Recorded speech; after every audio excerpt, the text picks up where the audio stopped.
કલોલનો એક યુવક તાજેતરમાં જ અમેરિકાથી પાછો આવતા તેના પેમેન્ટની કબૂલાત લેનારાને હવે અંડરગ્રાઉન્ડથી જવાનો વારો આવ્યો છે. આ યુવક 3 મહિના પહેલા કેનેડાવાળી લાઇનથી અમેરિકા પહોંચવાનો હતો. તેણે બોર્ડર પર ક્રોસ કરી લીધી હતી, પરંતુ ત્યાં જ તેની ધરપકડ કરી લેવામાં આવી હતી. સૂત્રોનું માનીએ તો જૂન મહિનાના બીજા વીકમાં ડિપોર્ટ કરી દેવાયેલો આ યુવક દિલ્હી એરપોર્ટ પર લેન્ડ થયો ત્યારે તે કયા એજન્ટ મારફતે અમેરિકા ગયો હતો અને આ પ્રકરણમાં કોણ કોણ સંડોવાયેલું હતું તેની તમામ માહિતી તેની પાસેથી માંગવામાં આવી હતી. તેની સામે કોઈ પોલીસ ફરિયાદ નથી નોંધાઈ, પણ તેણે જે લોકોના નામ આપ્યા હતા તે તમામ હાલ દોડતા થઈ ગયા છે, જેમાં તેની કબૂલાત લેનારા મહેસાણાના એક શખ્સનો પણ સમાવેશ થાય છે. આમ ગુજરાતને મળેલી માહિતી અનુસાર અમેરિકા પહોંચ્યા બાદ કલોલના આ યુવકને ક્યાં નોકરી કરવાની છે તે પણ નક્કી થઈ ગયું હતું અને તેના ઓનરને પગારની તમામ રકમ સીધી ઇન્ડિયા મોકલી દેવાની હતી. કબૂલાત લેનારો અને આ યુવકને નોકરી રાખનારો એકબીજાને સારી રીતે ઓળખતા હતા.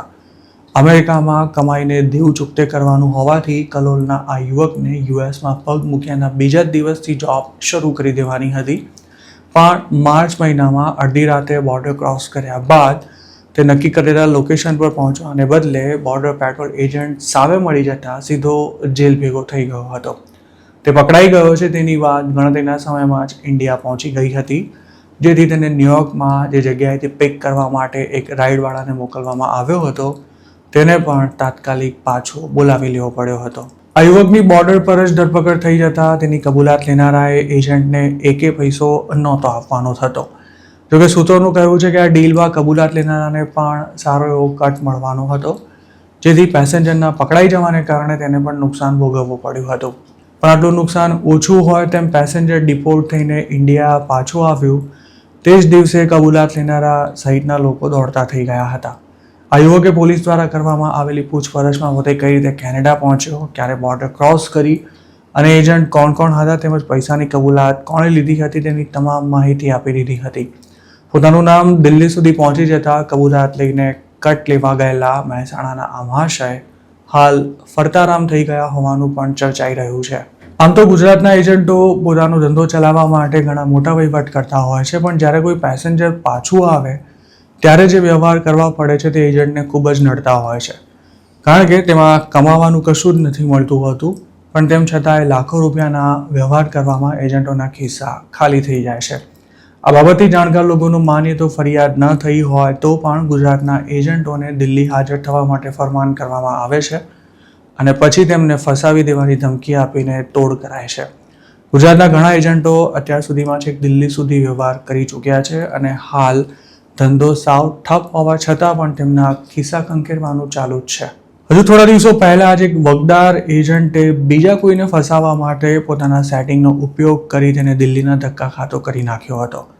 તેવી જ રીતે ઇમરજન્સી સર્ટિફિકેટ પર જે લોકો પાછા આવતા હોય છે તેવા અમુક કેસમાં તો પોલીસ ફરિયાદ પણ થતી હોવાથી એજન્ટોનું આવી બને છે.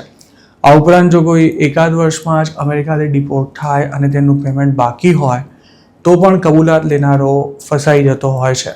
ખાસ તો જે લોકોએ અમેરિકા જઈને ત્યાં કમાવાની સાથે દર મહિને વ્યાજ ચૂકવવા ઉપરાંત પેમેન્ટ કરવાની કબૂલાત કરી હોય તેવા મોટાભાગના લોકો ઇન્ડિયા પાછા આવતા જ હાથ અદ્ધર કરી નાખતા હોય છે અને એજન્ટો તેમની કબૂલાત લેનારા પર ચઢી બેસતા હોય છે.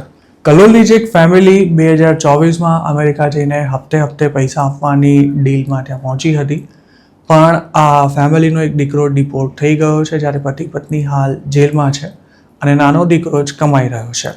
આ ફેમિલીને મોકલનારા એક માથાભારે એજન્ટને પોતાનું પેમેન્ટ મળવાનું બંધ થઈ જતાં તેણે ખાસા ધમપછાડા કર્યા હતા અને કબૂલાત લેનારાને પણ ધમકીઓ આપી હતી. જોકે તેમ છતાંય તેને મોટાભાગની રકમ જતી કરવી પડી હતી. નવાઈની વાત એ છે કે ઇલીગલી અમેરિકા જવું અત્યારે જોખમથી ભરપૂર હોવા છતાં પણ લોકોનું ડોંકી રૂટથી ત્યાં પહોંચવાનું બંધ નથી થયું. હજુ 3 મહિના પહેલાં જ કડીના એક નામચીન એજન્ટના પેસેન્જર કેનેડાવાળી લાઇનથી અમેરિકા પહોંચતા હતા, પણ આ એજન્ટ હાલ અંડરગ્રાઉન્ડ થઈ ગયો હોવાની ચર્ચા ચાલી રહી છે અને માર્કેટમાં બીજો એક જૂનો ખેલાડી એક્ટિવ થયો હોવાનું પણ ચર્ચાઈ રહ્યું છે, જેનું એક પેસેન્જર હાલમાં જ 1.10 કરોડ રૂપિયામાં અમેરિકા પહોંચ્યું છે.